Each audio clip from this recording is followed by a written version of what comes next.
Let's take a moment to celebrate bold new beginnings. The CEO chirped into his lav mic like he was announcing a damn gender reveal. 70 of us packed into the conference center, bad fluorescent lighting, lukewarm coffee, and that tight-lipped HR smile that always means something's about to go sideways. Then he said it. We've made the difficult decision to streamline our operations. Streamline, that corporate colonic of a word. My name was fourth on the list, and we thank her for her years of service. But as we look ahead, we need to refresh our talent stack. I didn't hear anything after that, just a hollow whoosh in my ears. My hands went cold, like they always do when I'm about to either pass out or ruin someone's life. No warning, no heads up. Just a sudden ejection in front of 70 coworkers who'd watched me quietly hold together our most volatile, most regulated federal contracts for 15 years. I was the fixer, the late-night firewall, the one who made sure the paperwork danced just right so the feds wouldn't tear us to shreds. But to this new CEO, some LinkedIn golden retriever with a crypto hobby, I was just excess fat in a lean future. Someone clapped. A few others followed. Polite, robotic applause. I think someone even said you'll bounce back. Bounce back from what? Body blow on company time? A decade and a half reduced to a line in a PowerPoint. HR handed me a branded stress ball and a cardboard box like I was gonna cry and hug someone. I didn't say a word, just nodded once like I'd been dismissed from jury duty and walked out through the side door. But the elevator ride, that's where the real story starts. I pulled out my phone and logged into the compliance portal. Two-step authentication, biometric thumb scan, passphrase, secure session initialized. I scrolled to Form 1916B, responsible officer status change immediate effect. Clicked submit. A little pop-up appeared, warning. Submission will initiate stop work order on all contracts requiring active compliance oversight. I hit confirm. Then the elevator doors opened and I walked out free. See, what they didn't understand, what no one on that glossy leadership team even bothered to check, was that I wasn't just the one who kept the files neat and sent friendly reminders about renewal dates. I was the named responsible officer on every single federal and defense-adjacent project they had. Legally, on paper, in systems, in blood. And when a responsible officer's employment ends, regulations say they have 24 hours to notify the oversight agency and trigger a mandatory stop work order. It's not optional. It's not up for debate. It's federal law. The kind with teeth and hourly fines sharp enough to gut a company in a week. But I didn't need to say that at the meeting. I didn't need to argue or cry or beg for dignity. I just needed to push a button. By the time I was in the parking garage, Char had emailed me the separation summary and a survey link asking for feedback on my transition experience. I almost laughed. I deleted it and turned off my phone. Let them enjoy the silence. Because by the time they figured out what I'd just done, what they'd actually lost, it'd be too late to fix it without me. And I wasn't feeling generous. By 8:47 the next morning, the first whisper came through Slack. Anyone else locked out of Project Merlin? At 9:02, another pinged, this time from someone on the East Coast team. Fed Cloud is down. Compliance flag on login screen. By 10:30, they'd pulled every engineer from federal and defense-tagged projects. Not paused, pulled. Entire dev teams were redirected to internal documentation review, which is HR code for sit tight and look busy while we beg legal for a miracle. The compliance dashboard, usually a sea of green checks, lit up like a Christmas stroke. Red, red, red, non-compliant, non-compliant, pending RO reinstatement. It took less than 12 hours for the quiet detonation to ripple through the company's gut. At exactly 12:12 p.m., a very calm, very short email landed in the company's general counsel inbox. No logo, no fluff, just black Times New Roman and a single sentence from the oversight office. Your organization is no longer considered compliant for work involving federal or defense-linked contracts under Titles 48 and 32. There was no signature. Just a reference number and a PDF attachment outlining the stop work order already in effect since 5:52 p.m. the day before, exactly 27 minutes after I'd stepped into that elevator and filed the form. That PDF included penalty accruals, $100,000 per hour, clock ticking. I, meanwhile, was at home in my robe, watching it all unfold like a slow-motion train derailment. Tea in hand, feet up, LinkedIn on fire. Notifications stacked like Jenga blocks. Sorry to hear the news. Let me know how I can help. Wait, did they really let you go? WTF, big mistake on their part. You always had the quiet superpower energy. Quiet, yeah, but not powerless. One by one, little pings came in from ex-coworkers, engineers, project leads, even a few PMs I barely tolerated, trying to be casual, trying to understand. Hey, so random question. Was there anything you were working on that would affect compliance? Hey lol, do you remember who took over your part of the due risk matrix? Hey, you wouldn't happen to still have access to the legacy portal for JCat 17, would you? I left them all on read, and I wasn't smug, not exactly. Smug is what you feel when you win at trivia night. This was clean, cold justice. Not revenge, not sabotage, just consequence. Quiet, elegant, inevitable consequence. Meanwhile, the company's public Slack channels were turning into chaos gardens. Developers arguing over access credentials, product managers screaming about delivery deadlines. Someone tried to escalate to IT, but IT just posted a screenshot of the compliance error message. Action denied. Responsible officer no longer active. No backup assigned. No backup, because they never thought to assign one. And why would they? I'd never made a fuss. Never played politics. Never asked for title changes or company-wide shout-outs. Just did my job so well no one even knew how I was doing it. Until I stopped. Somewhere in a glass-walled corner office, I imagined the CEO squinting at that email, wondering how a $700M company with next-gen scalability and enterprise resilience got kneecapped by a woman they'd labeled non-essential. The truth was dawning and fast. They didn't fire an administrator. They fired the keystone. And the thing about keystones, only notice them when the arch collapses. By the time Friday morning rolled around, the panic had started wearing dress shoes. At exactly 7:31 a.m., someone in legal sent an internal priority email flagged RED urgent asking why the governance, risk, and compliance system wasn't accepting credentials. They tried the admin override, denied. Reset the GRC server cache, still locked. Even the root user was met with the same blunt slap of a message. RO access required for administrative override. Current responsible officer, vacant. They assumed it was a glitch. They always assume it's a glitch. Like systems spontaneously decide to mutiny on payday. IT tried rebooting the internal GRC node cluster twice. By 8:15, CTO waddled into the war room with half a protein bar in his mouth and announced to no one in particular, we revoked her credentials during offboarding. SOP, then shrugged like it was all above his pay grade. He never even looked up from his phone. Legal didn't shrug. Legal sweated. They started combing through old contracts, trying to trace where the digital tripwire got buried. A junior associate flagged something in the compliance charter, some dusty PDF no one had read since 2012, and highlighted a single line. Only the named responsible officer may certify, modify, or deactivate the company's active federal compliance status within regulated systems. And just like that, the suits realized they hadn't fired a project manager or a glorified paperwork pusher. They had surgically removed the one person who stood between their company and a federal firing squad. By 9:12 a.m., I had 17 missed calls. 12 from HR, 3 from legal, 1 from the COO, the last one, the CEO himself. All went unanswered. No voicemail, no text, just the rising temperature of their silence. They even tried to reset my GRC credentials manually. Didn't work. The system flagged the attempt as unauthorized RO replacement attempt logged and reported, which meant some lucky intern at the Department of Oversight now had a little red flag in their queue. A flag that said, this company just tried to backdoor its own compliance. By 10:47 a.m., they stopped guessing and started panicking. The VP of Client Relations had to cancel a quarterly briefing with a defense subcontractor because the compliance badge on their shared portal had turned gray.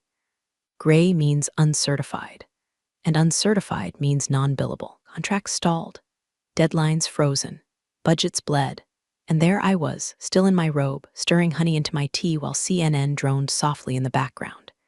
Every few minutes, I refreshed LinkedIn and watched my old coworkers update their statuses with things like open to work and excited to explore new opportunities. Corporate speak for, this ship's on fire and I don't have a raft. They couldn't even email me directly from their work accounts anymore. My name had been purged from the contact directory like I was radioactive. But the real kicker, the compliance system still showed my ID as active pending confirmation, not because they hadn't removed me, but because the system wouldn't let them. That's the part no one got. Firing me didn't undo my designation. They needed my signature, my voluntary signature, to finalize the transition. That was the rule, not a guideline, not a suggestion. A rule. Until that happened, every government-tagged project they touched was poison. I took another sip of tea and turned off my notifications. They could scream into the void all they wanted. This wasn't my fire to put out. Let them sweat. At 11:42 a.m., the cascade began. Not a crash, worse. A slow, grinding bleed as contract after contract slid into breach. The Defense Logistics Initiative flagged them first. Then two subcontracted aerospace firms and a sensitive R&D arm tagged under dual-use export controls. By lunchtime, 6 separate entities had issued formal notices of noncompliance. 4 others froze payment disbursements. 1, bless their promptness, went full scorched earth and invoked their breach clause. Just 2 lines. In light of the stop work order, Contract 445B is in material breach. All project activities are hereby suspended. Liquidated damages to commence per Section 9.2. Translation: you owe us money, a lot of it. The CFO, a cardigan-wrapped spreadsheet whisperer who'd always treated compliance like background music, suddenly developed a twitch in his left eye. He did the math, and then he did it again. By 2:00 p.m., his internal memo was circulating with the subject line: urgent fines accruing at $100K/HR immediate action. Required. He even included a running clock at the top of the email, ticking in real time. It was theatrical, desperate, and completely out of his control. They called an emergency board meeting, not Zoom, in person. That's when you know things are burning. I wasn't there, of course, but I have friends, quiet ones, who know how to forward emails without leaving a trail. Here's what I heard. The CEO kicked off the meeting, already sweating through his button-down. Opened with a PowerPoint slide titled Operational Disruption Root Cause Analysis. The first words out of his mouth: this is a middle management issue. Blaming the middle. Always the first move of a coward. He pointed fingers at the CTO, should have known revoking her credentials would trigger a cascade. Legal: why wasn't there a backup RO in place? HR, who signed off on her separation without a role continuity plan. And even the procurement director, why was she still named on that contract from 2015? Everyone else, frozen. Because someone, probably the general counsel, just pulled up the compliance charter and read it out loud. Designation of responsible officer is non-transferable and irrevocable without written confirmation from the current designee. In absence of such, all relevant contracts, systems, and certifications shall be rendered inactive until said confirmation is received and approved. That clause had my name on it, in ink. They had assumed, wrongly, that the role was ceremonial, a box-checking formality, like ordering lanyards or booking conference rooms. They didn't understand that I'd spent the last decade weaving myself into the DNA of every process that kept their million-dollar contracts federally blessed. And now, the contracts were unraveling like a sweater in a washing machine full of scissors. The board asked one question, just one: is there any way to reinstate her access? Legal paused, then said, yes, and that but hit like a freight train with no brakes. She has to do it, voluntarily, in writing, and the system logs intent. If she's unwilling, reinstatement is blocked. Silence. I imagine the room smelled like dry erase markers, burnt coffee, and the raw panic of people realizing the house was on fire, and the only extinguisher had walked out the day before in heels and a smirk. And while they blamed each other, I was at home, finally calm, looking back on all the messes I'd quietly cleaned up over the years. The late-night audits, the red line emergencies, the shady vendor contracts I caught before they triggered Homeland Security alerts, the compliance nightmares I'd defanged before legal even knew they had fangs. I used to do it because I believed in the mission, believed in building something worth protecting. But that belief died the moment they handed me a cardboard box and called it a refresh. Now the mess was theirs to mop up, and I wasn't handing them a single towel. At 6:17 p.m. that same day, while the board was still arguing over whose head should roll first, someone in IT tried to brute force a solution. They cracked open the GRC management console and attempted a forced update. Remove my name. sign a new responsible officer from a shortlist of internal candidates who had the right buzzwords on their resumes, but none of the clearance history. The system let them think they were making progress. Drop-down menus responded. New names populated. But when they hit save, it blinked back one message in glaring federal gray. Transfer blocked. Active RO must authorize change via signed certificate, Form 1916C. And underneath it, smaller text. Unauthorized attempts to circumvent RO protocol will be reported per 48 CFR Section 9.406. Legal caught wind. Froze. Someone joked nervously about just photoshopping my signature. The CEO, red-faced and exhausted, looked up from his laptop and actually said it out loud, then forged her signature. I'm told the room went completely still. The general counsel, normally a soft-spoken policy nerd who wore orthopedic shoes and sipped ginger tea, looked like he'd aged 10 years in 10 seconds. His hands flat on the table, voice brittle as cold glass. That's a felony, a federal felony. Minimum 5 years, we're not discussing that again. No one spoke for a full 30 seconds, not even to cough. That's when it really sank in for them. There was no backdoor, no workaround. No we'll just patch it later fix. They couldn't reboot their way out of this. They needed me. Meanwhile, I was at home, calm as a cat in a sunbeam. I cracked open my laptop and logged into LinkedIn.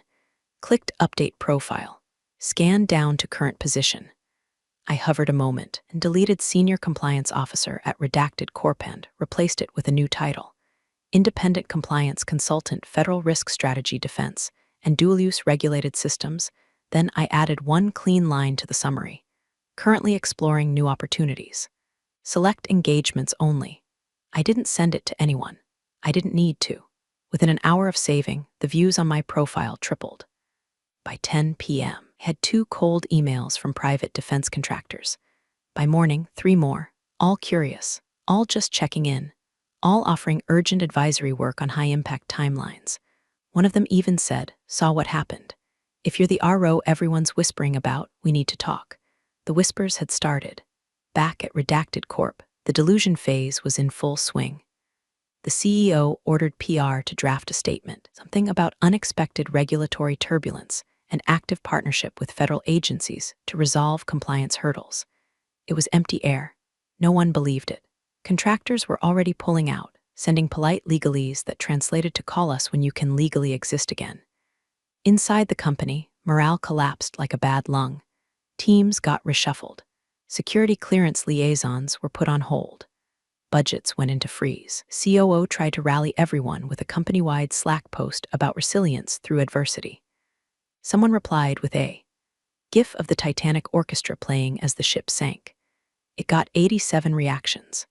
Meanwhile, the compliance charter clause, my clause, was now being dissected line by legal, compliance, and 3 external consultants flown in overnight at God knows what cost.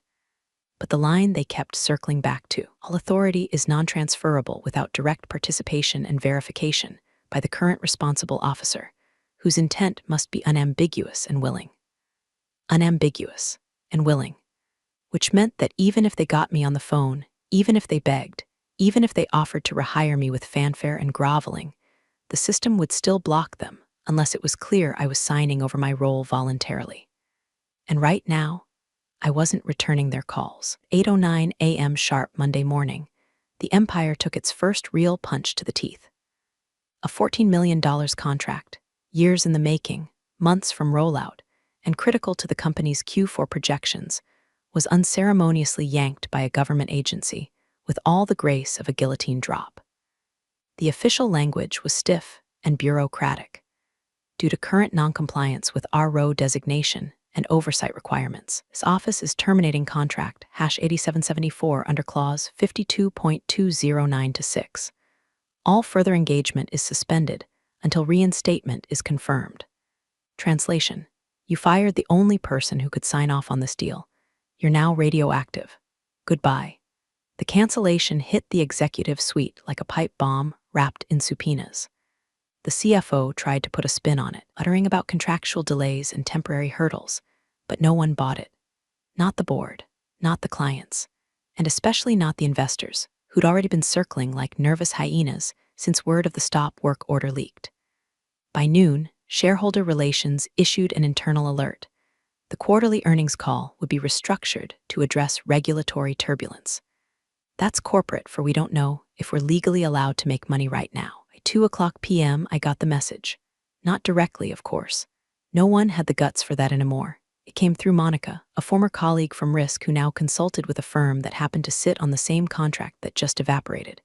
She'd always had a good head on her.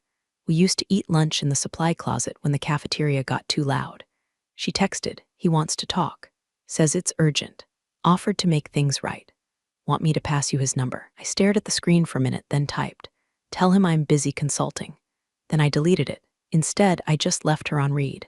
Not because I was being petty. I was being precise, because this wasn't about rage anymore. This wasn't vengeance or ego or some childish pissing match. This was power. For the first time in years, maybe ever, I wasn't the safety net. I wasn't the duct tape they slapped over holes to get through another audit cycle. I was the gate, only one, and I had the keys. They couldn't replace me, they couldn't fake me, and they sure as hell couldn't force me. Because buried in that charter, the same one I rewrote 8 years ago after cleaning up a near-miss export control violation, was Clause 9A, a little line most people skipped. Reinstatement of RO status must be willingly initiated by the existing RO. If deemed unwilling or unresponsive, reinstatement is locked for 6 calendar months. 6 months. That's not a pause. That's a death sentence in the world of government contracts. And if I went on record, even just once, as unwilling to return, the system would flag the RO seat as frozen. No overrides, no proxies, no backdoors, just silence and fallout. So I sat with that silence, drank it in, let it fill the space where anxiety used to live. Because for 15 years, I'd worked through holidays, weekends, disaster recoveries. I'd put out fires I didn't start. I'd saved deals by catching compliance clauses hidden like landmines. I'd protected this company from the consequences of its own arrogance, and they thanked me with a cardboard box and a speech about refreshing talent. Well, here we were, talent refreshed, contracts canceled, shares sliding like ice down a hot windshield. And I finally felt steady, untouchable. Monica followed up once. 2 hours later, he's serious. Said he'll meet wherever, whenever, wants to apologize. I didn't answer, because apologies aren't signatures, and reinstatement, that requires something else entirely. Willingness, and I wasn't there yet. By Tuesday, the spin cycle had burned out, and desperation started to seep through the cracks in their $500 chairs. At 9:03 a.m., I received an email from an address I didn't recognize, some intern or executive assistant with a double-barreled last name, clearly tasked with outreach after the C-suite realized they'd flamed every bridge on the map. The subject line: Reinstatement Proposal, Temporary Assignment. The body read like it had been chewed on by legal. PR. A panic attack. We'd like to formally extend an invitation for you to rejoin the company in a transitional capacity as responsible officer to assist with system restoration and facilitate the resolution of ongoing regulatory matters. Duration, 60 days. Compensation, current salary plus 20%. We hope to rebuild trust and collaborate in good faith. No apology. No acknowledgement of the public firing. No mention of the fact that they'd tried to forge my damn signature 72 hours ago. Just 60 days. A Band-Aid over a bullet wound. I didn't reply. 5 hours later, the COO reached out directly. She was always more polished than the CEO, MBA slick with a voice like a podcast host and the emotional range of a dead goldfish. She called from a blocked number. Left a voicemail. We're offering a consulting contract. Triple your previous pay. Work remotely, full discretion, just a few key signatures and reports. In exchange, we ask for confidentiality, strict NDAs. We can make this clean. Easy. Easy. That word landed like a paper cut across my molars. I'd worked 15 years cleaning up their messes, and now they wanted easy. I waited a full day before responding. And when I did, I didn't speak to her. I forwarded the voicemail to my lawyer and had him draft a formal response. Client is open to engagement discussions contingent upon receipt of the full proposed terms in writing. Note, all communications from this point forward must include legal counsel. 15 minutes after my attorney hit send, the COO called again. This time, she didn't leave a voicemail.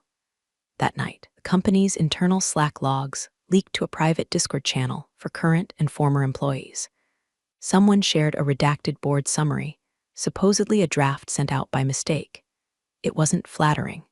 Revenue projections had collapsed. Another $6M contract was in suspension pending review. The government had flagged their subcontractor relationships for deeper audit. One director had already tendered resignation. 2 others were being evaluated for governance oversight failure.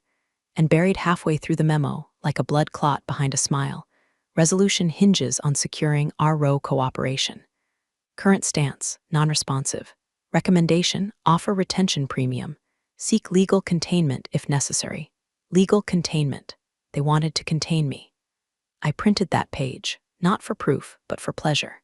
Framed it next to my desk, right between my mug that says coffee first, chaos later, and the certificate I earned back in 2014 for catching a billing fraud scheme before it triggered an IRS inquiry. Because that was always the game. I built the guardrails. I signed the risk matrix. I patched the holes before the auditors came sniffing. I saved this company from its own greed and hubris more times than I can count. And they thought I'd fold for 3 times the pay and a fresh coat of silence. No, this wasn't about helping. This was about leverage. And leverage doesn't come from lifting. It comes from position. So I let them sweat. Every hour I didn't respond cost them 6 figures. Every minute I stayed silent dragged the CEO closer to the gallows the board had started constructing behind closed doors. They weren't offering me a lifeline. They were asking for the privilege of not drowning in the mess they made. I hadn't decided yet if I'd toss them even a brick.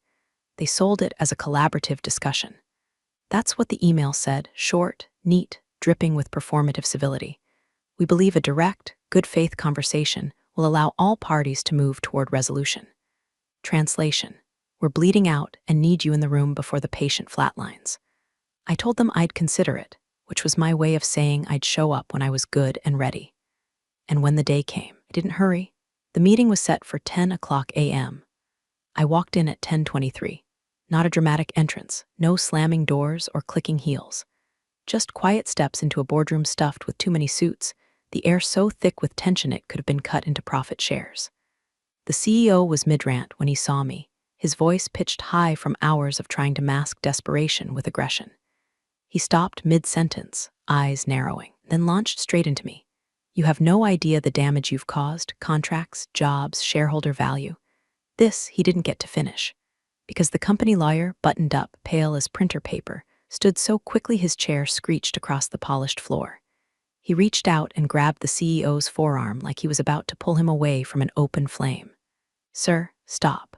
The room froze. Then, in a voice that was low but carried to every corner of that glass-walled chamber, he said the words that shifted the ground under every pair of Italian loafers and Laubautin heels in the room. She's the only one who can sign the reinstatement. Not one of the only. Not our best option. The only. Every head turned to look at me. Not at my face, at my hands. Hands they now understood were the sole bridge between them and the compliance gridlock devouring millions of dollars an hour. I didn't sit. I didn't smile. I didn't speak. I just set my bag on the table, slow enough for the sound of the leather to be heard in the silence. Then I opened my notebook, clicked my pen, and began writing, not a word for them, but for me. Let them wonder if it was notes. Let them stew on whether it was a list of demands or a record for the feds. CEO's mouth opened, but the lawyer shook his head once, sharp. Anything you say right now can be construed as coercion. We are past the point of negotiation without her willing consent. The phrase hung there, willing consent, like the blade of a guillotine, dangling but steady. I let my gaze sweep the room, directors shifting in their seats. The COO staring at the table like she'd find salvation in the wood grain. The CFO tapping his pen too fast, eyes darting toward the clock on the wall, probably calculating how much this very minute was costing them. And me, serene, because they'd finally caught up to what I'd known from the moment I pressed submit in that elevator. I held every card, and they were just now realizing they weren't even at the table unless I let them sit down. I didn't speak until every eye in that room had landed on me twice, once out of shock and once out of the quiet, choking recognition that they had no other way out. Then, without preamble, I reached into my bag, pulled out a single sheet of paper, and slid it across the glossy table. 3 bullet points. That's all. 7-figure payout, wired within 48 hours. Full benefits reinstated retroactively, health, retirement, stock options, backdated to the day they fired me. The CEO's immediate resignation, effective before the ink on my reinstatement dried. A wiggle room, no subject to discussion, just facts in black ink. And then the last line, written in my neat block print: failure to agree will result in official written notice of unwillingness to return per Clause 9A. This will lock reinstatement for 6 months, non-negotiable. I leaned back in my chair. Your choice. The CEO sputtered, the beginnings of some insult curling in his throat, but the lawyer cut him off like a scalpel to a nerve. She's right, he said, voice flat, resigned. Clause 9A locks the designation if she's unwilling. There's no court, no agency, no emergency appeal that can override it. Not for 6 months. Silence. The kind that eats sound out of the air. I watched them weigh it, the money they'd lose in half a day versus the money they'd have to wire to me in one lump. Humiliation of losing their golden boy CEO versus the humiliation of explaining to shareholders why their contracts were still dead in the water. The CFO's pen stopped tapping. The COO finally looked up. The board chair leaned forward, eyes fixed on my paper like it was the last lifeboat off a sinking ship. Get it done, the chair said. The CEO opened his mouth, but the chair's stare nailed him in place. Now, I didn't gloat, didn't smirk, just reached into my bag again, pulled out my own pen, a heavy silver one I'd bought years ago after my first big compliance win, and signed the reinstatement forms with the same calm I'd used to trigger the stop work order in the first place. No flourish, no speech. I set the pen down, stood, and slid the signed document back toward the lawyer. Then I walked out, not a glance behind me, not a word to anyone, just the sound of the boardroom door clicking shut, sealing them inside with the consequences I'd handed them, and the vacuum I'd left behind. Appreciate you sticking around, you wise old rebels. Smash that subscribe button, or this fossil might just cause another epic fiasco.